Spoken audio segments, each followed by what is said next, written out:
Fantastic. Welcome, Ashley Hagen. I'm so excited to have you and for us to have this exciting conversation today about 5 things you learned teaching free yoga classes on Zoom for 3 years. Is that correct?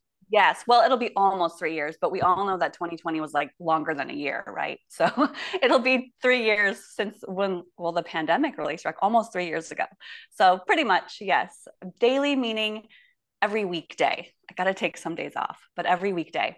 That's still a whole lot. And so we're so excited to share this content and your insights and the lessons that you learned with the Conscious Counsel community. But first, why don't you just introduce yourself, tell us a little bit about who you are, what you do, and anything else that will help set the context for what we're about to learn. Yeah, my name is Ashley, or you can find me online at Ashes Yoga. That's my business brand name. So I am a yoga teacher and have been since 2013, and I've really shifted into more of a role of helping yoga teachers with business and software and technology because that's my background. I'm a graphic designer. I love marketing. I love learning about business. And I know other yoga teachers don't really love that. So that's what I'm helping people with nowadays. But I still want to be in the know of teaching yoga and being a yoga teacher because it's something that lights me up so much. So that's my passion. And I combine it with my skills of marketing and business and branding and design, and I help others who struggle through that.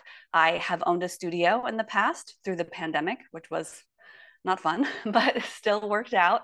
I've been teaching full time, or I've been considered, I think, a full time yoga teacher since 2013, right after I did my teacher training. So I dove headfirst into teaching a bunch of classes, jumping from studio to studio.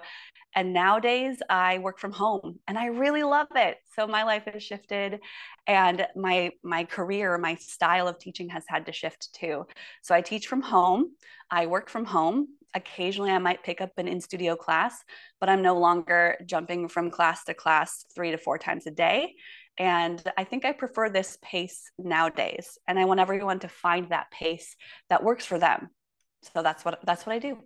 Cool. Let's get them to that pace and for them finding their own rhythm of what works. Mm-hmm. Just curious, where was the first yoga class you ever did in your life? Where I practiced, it was in college. So I was a college athlete back in the day. I was a high jumper on the track team, and I was doing anything I could to improve my abilities as a high jumper. And so I took a yoga class at the university gym, and I hated it. I absolutely hated it. And I swore I would never come back. I almost left in tears and red faced and frustrated because I thought, oh, it's stretching. I'm flexible. I can do that. Yeah, no, it's so much more than that. So it was in college, and also through the P90X program. I tried that. I shut it off real quick, but something about the challenge of it brought me back, and I'm really glad it did. So it was back in college days. Nice. And it's obviously had a really big impact in your life and all the things we're having this conversation now. You spent 3 years teaching a week daily. We'll just call it daily for Yeah, it's all good easier. for these purposes. But so before we dive into the lessons, tell me, like, what prompted you? At what point did you make the decision that you were going to teach free daily yoga classes online? Well, interestingly, that actually was me scaling back than adding more because I had my yoga studio and it closed after 5 months after opening due to COVID. And I was teaching 10 or 12 classes, random styles, just to try to accommodate to the 1 or 2 people that would show up. And we thought it was going to be 2 weeks, and it wasn't. And then 4 weeks, and then about a month into it, I'm like, I'm burning out fast.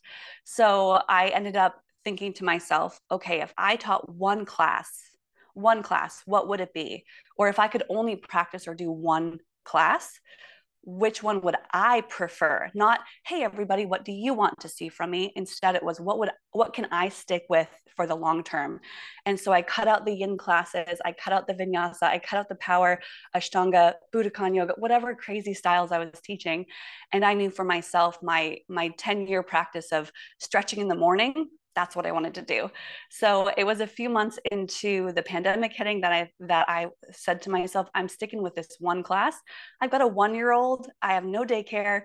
No one else is watching my son. I ended up moving out on my own. So I became a single mom for a few years, and I didn't have time to teach during the day. I was super busy. So I thought, you know what, a 6 a.m. class, I can do that. And I can do it each day because it helps me. So that's the point that I thought I'm just going to keep doing this, and it's going to be free because there's so much more benefit and value for me in this practice. And it also gives me something easy to get out there and advertise and market. Like, hey, if you want to join me, I'm inviting my friends. It's my personal practice in a way, but I can lead other people through this too. So that point was a few months into the pandemic, and I just kept teaching that 6 a.m. class. And sometimes I would have to end early. My son would wake up or he was sick. Sometimes I would cancel it. Sometimes it just didn't work out. But because it was 5 days a week, I could stay primarily consistent with showing up. And it got easier in time. The first few months were a little rough, but it has now become this really pivotal anchor point in my day to really set me up, and then the 20 or 30 other people that join. So it's pretty great. I think it's amazing, and I love it because I always say that we have a responsibility to put ourselves first, right? Like, you'll be the best yoga teacher you can when you're teaching yoga that you love and that you relate with and that lights you up and that energizes you, instead of just being like, oh, well, I'm just going to do everything for everyone else and put them first. It's like, no, this is my class, this is my time, and whoever wants to join can be part of it. So I just want to acknowledge you for that. That's like a very similar outlook and perspective that I have. Why don't we jump into it? So I know that there's 5 different lessons that you learned over the course of these 3 years. Why don't you start us off with the first one? Well, that was actually the first one, is that it's okay to teach a class for you for personal reasons. And not every yoga teaching class that you teach has to be for the students. And I used to think that, if you're teaching a class, it's not for you. You have to do your own practice separately. Don't think of it as something that you benefit from, and that you have to show up for your students, and that's the primary focus. And then realizing, no, it's okay to do a class because you love it. Now, of course, you want to pay attention to who else is around you, and if you're in person specifically, you're going to help adjust them and accommodate. But you have to ultimately, when you're doing something long term, is you have to enjoy it, and you have to find some sort of benefit from it. So this class that I teach, it's for my own personal accountability. It's to develop a community that I felt like I had lost since I'd closed my studio. And it's my own form of self-care. And by reminding others of the affirmations or the themes, like right now we're going through the yamas and niyamas, I'm also studying and taking all of that in. So the first thing is that, yes, teaching can be a form of your own self-care. And I think that's important to know, that if you've been told that you have to show up for your students only or send a survey and see what they want, that's not particularly the case all the time. Yeah, and So it's that's the interesting one. because you're saying teaching is self-care, but what I'm hearing from you also is that you're also a student, right? Yes. Yeah. And you're obviously, in the formal sense, you're a teacher, but you're also a student in the sense of learning what it is that you need to do to feel great and to put yourself out there and to develop the routines and self-care and all those. So yeah, it's sort of both. Yeah. So when someone asks what I do for my personal practice right now, it's leading this 6 a.m. class is also my personal practice. And that is okay to do, and it should not be something frowned upon, or thinking that it has to be this quiet by yourself thing. It's a practice with my friends. That's what it feels like. Practice with your friends is the best. Yeah, why not? This is actually inspiring for me, of thinking of different ways that I can connect. But let's keep rolling. This is Yeah. your time. It's your. Yes. All I'm right. not going to hijack this with my ideas. I'm sure after the 5 there's going to be a lot more. So the first is, it's okay to teach for yourself, to teach for you, to put yourself first, to using teaching as a form of self-care. How about number Yes. 2? The second one is that, and because I work with yoga teachers, I see this a lot. The second one is that you actually don't have to have a super clear defined niche audience before you get started. And I see that messaging so much out there, that you need to define your audience, get super clear, ideal client avatar, what's your dream student, describe them, all of that. And I don't think that's necessarily true. And I've never really gone down that path. And for me, it's more like, again, what works for me, 6 a.m., morning movement and meditation. We're going to stretch and feel good. Who wants to join me? Let's see who shows up. If you don't like it, you don't have to stay. If you like it, awesome, you can stay. But what I found in time after getting started is I start to notice the commonalities of my audience and who's showing up. So for me, I've never said, I teach women in their 50s and 60s who have arthritis and aging parents. But that's who tends to show up. And so it's not something I had to define early on. It's something that I end up seeing like the audience as time goes on because I'm doing something I enjoy. And I'm a new mom in my 30s, but that's not who I'm attracting. And I wouldn't have known that. I've got some moms who come to my practice. I've got a whole bunch of different people and they have commonalities in different ways. So it's not specific to the age or like their either disabilities or whatever they have. It's that they also want community accountability and something that's just enjoyable. And so you don't have to get super clear and specific before you start. And the specificity might just come from the time of day or the way that you offer a class. So me, it's 6 a.m., 30-minute Zoom class. And if someone asks me to do 3 p.m. or a different time, I'm not going to say, nope, if you can't make it, it's probably not a good fit for you. So it's okay to get more specific in what you offer rather than the who, and just thinking that way. And a lot of times I need a clear defined audience can sometimes stop us and keep a lot of people from just starting. And really it's just get out and start. That was second. So there's two things on that. One comment that I just want to make, which I find really interesting, is that sort of by not making it specific to anyone, you let the people that would naturally be attracted to you in that class find you. Yeah.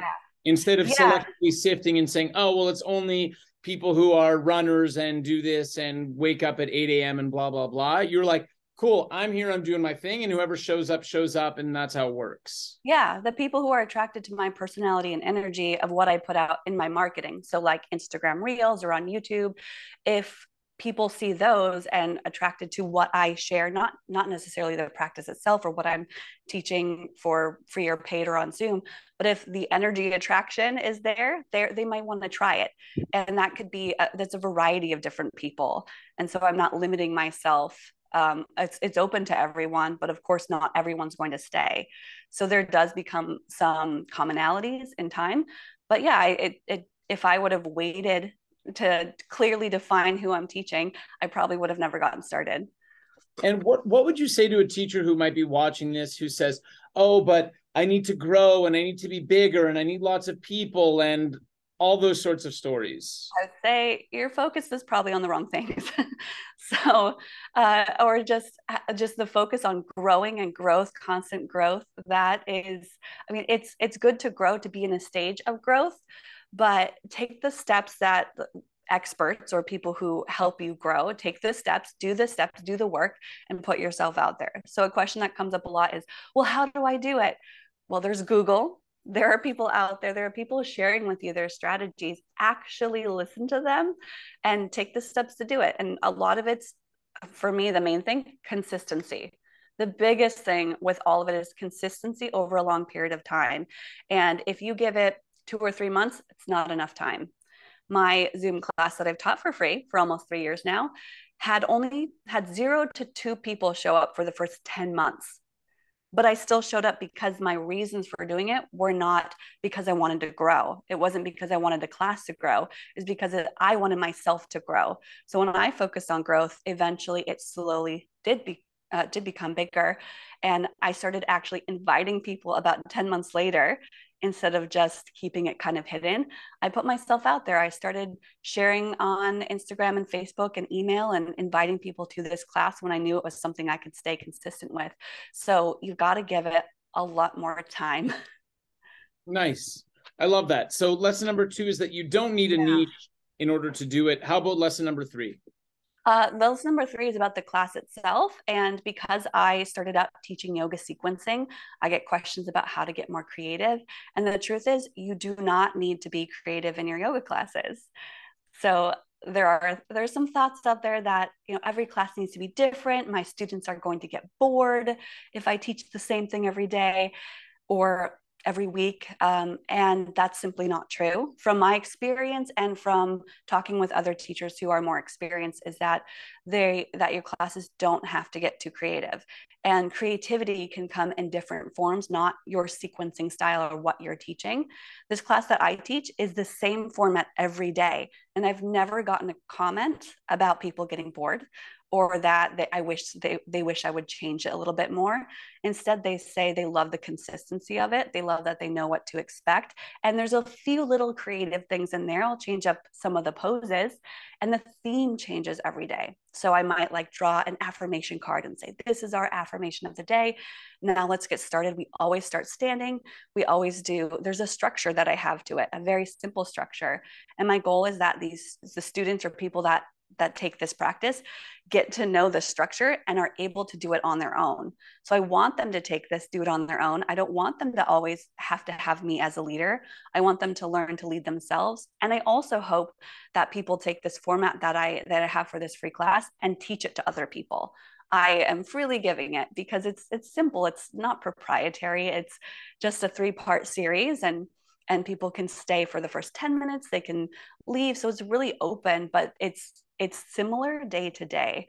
So the classes in yoga do not have to be very creative. And there are styles out there like Ashtanga yoga that has the same series every day that you would do on repeat. And there's so much benefit to repeating and repetition and coming back to the same base practice every day. So just a reminder to those out there who think that if teaching every day would be hard and exhausting because you're having to plan new things every day. Not true at all. So there's yeah, and I agree. And just for me, in terms of eating, I think I eat the same, like I almost eat the exact same thing every day.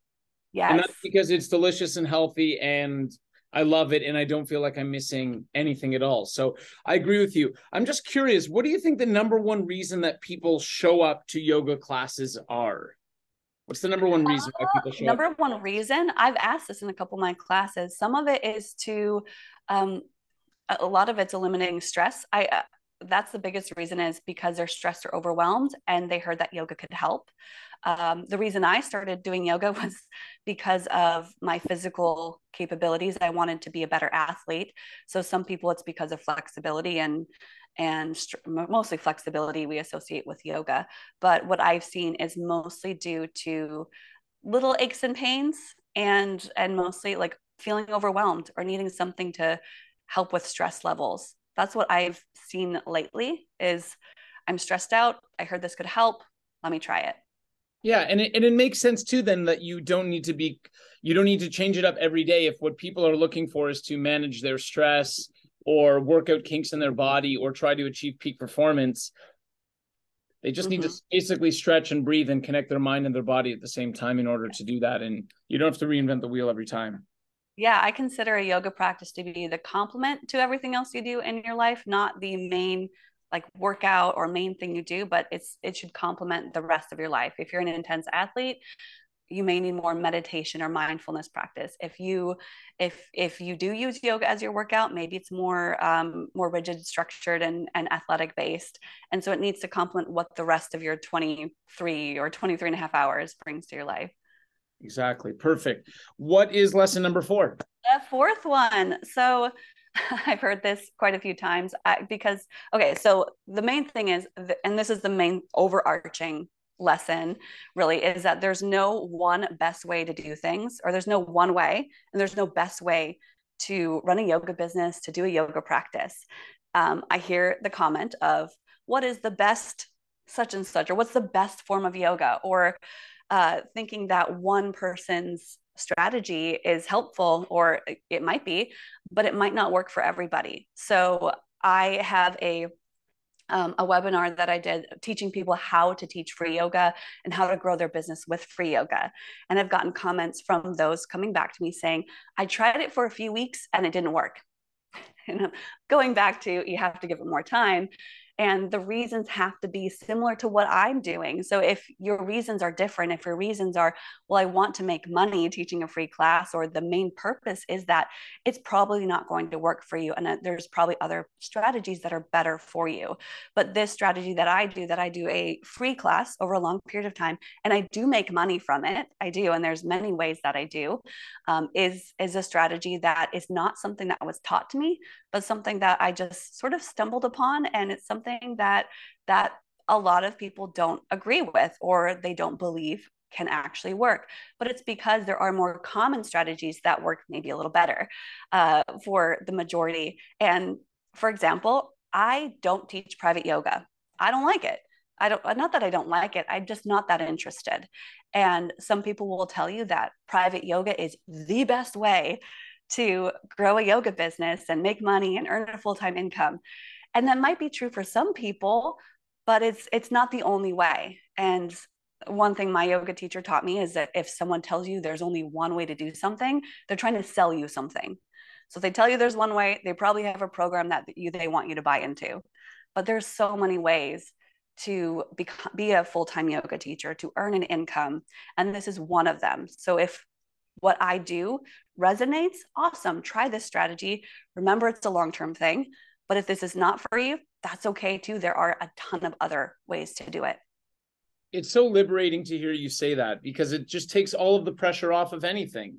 And Yeah. I agree with you that there's the best way for each person to do something, but there's not generally a best way. There's no best way to get flexible. There's no best way to get fit. There's no best way to build a business. It's a combination of you being an individual and having certain preferences and having certain skills and certain abilities and finding inspiration in different ways. Yeah. And just a side note on that, I see this question come up in my Facebook group and other places, is because I teach on technology and microphones a lot, I get people asking, what's the best microphone for teaching yoga online? And I find that so interesting, because the best is probably out of our price range. It's probably thousands of dollars. So I always go back and ask, do you mean the best, or do you mean affordable and something that actually works for you and your budget? Like, give me a little bit more there. So when someone's asking, what's the best thing? They may not really mean the best, but they mean like, what's going to work for me, rather than the best all over. So I always come back with more questions rather than a quick answer. Yeah, and I travel a lot. Traveling is a big part of my identity and what I've done for the past 15 years. And people always say, like, what's the best country you've ever been to? I'm like, that's not a real question. That you can't answer. That question it's impossible to answer a question like that, because there are so many variables, sort of as you alluded to. And we're coming up to the fifth and the final lesson that you learned. So tell us what it is. The fifth and final is, and I mentioned this, is that you can make money from teaching a free class. And that's one of the main points is, and so the belief is that you can't make money teaching for free, and that you devalue the yoga industry, you're devaluing yourself, and all these negatives that come along with the word free. But that's not necessarily true. Again, I see so much value in giving to my community, and also the value and priority on myself to me is enough. So not every value comes in the form of the sense of money or monetary value. However, you can make money teaching a free class, just as a free class, or just as marketing on Instagram or content on YouTube is free to consume. You're also gaining something back from that if someone were to sign up or to work with you. So I do have a 1 hour webinar on this, on how to actually make money, like what it takes with a free class.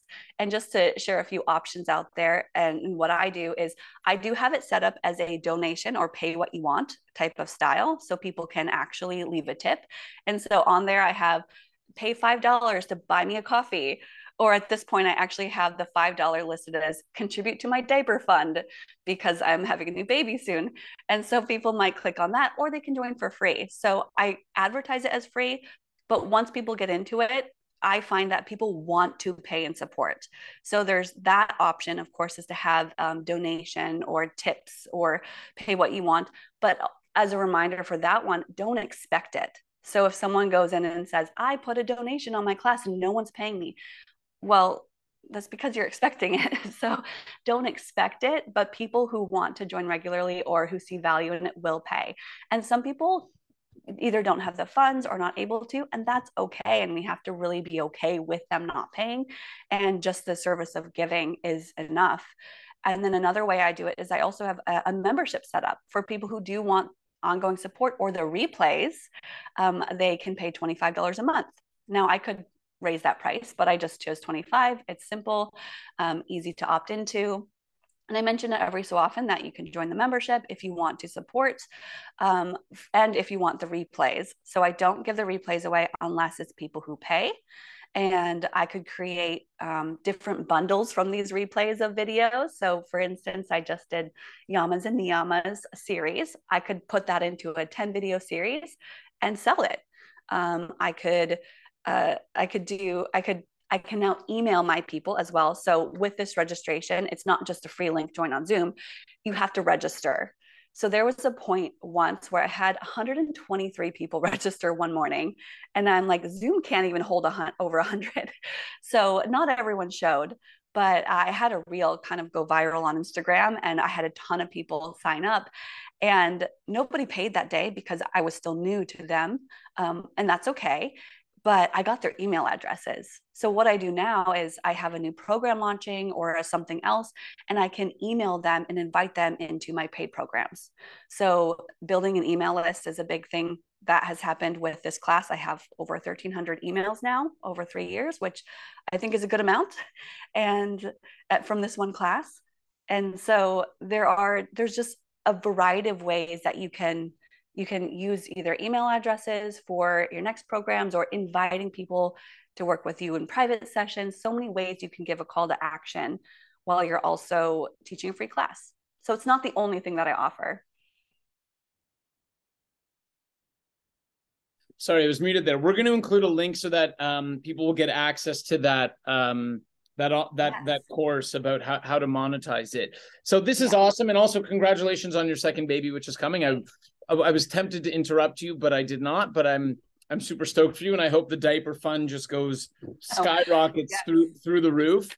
And I just sort of want to summarize the 5 lessons that you've learned. It's okay to teach for you. You don't need a niche. You do not need to be creative in lesson planning. There's no one best way, and you can make money from teaching free classes. Yes, those are the main 5 pretty much. Yes. Cool. Well, I know that there's tons of valuable information on there. I'm excited to share with our community, and for sure, like the reason why we do all of these things at Conscious Counsel always is, my belief is that if we can inspire one yoga teacher to go off and now start their own classes in the morning and build their community and support their life and support their dreams and teach what they want, and most importantly, have that self-care practice that you're discussing. If there's one person who watches this and implements it and applies it, then we've made all of the difference in the world. So yes, I feel really good about that. And Ashley, I just want to thank you for coming on to chat with us. When we send the email out to everyone, we're going to include the links and all of the information about you so people can reach out. And any final messages you want to share? Just a big thank you. This was so much fun to be able to share these things. And also, when you do something for self-care, like a class for self-care, I just have to say, I'm almost 8 months pregnant now. I feel so good because I'm doing this. And I want everyone to feel so good in their own bodies. So teach and practice for you and enjoy the process. So thank you so much. Amen. Okay, thanks, Ashley. See you soon.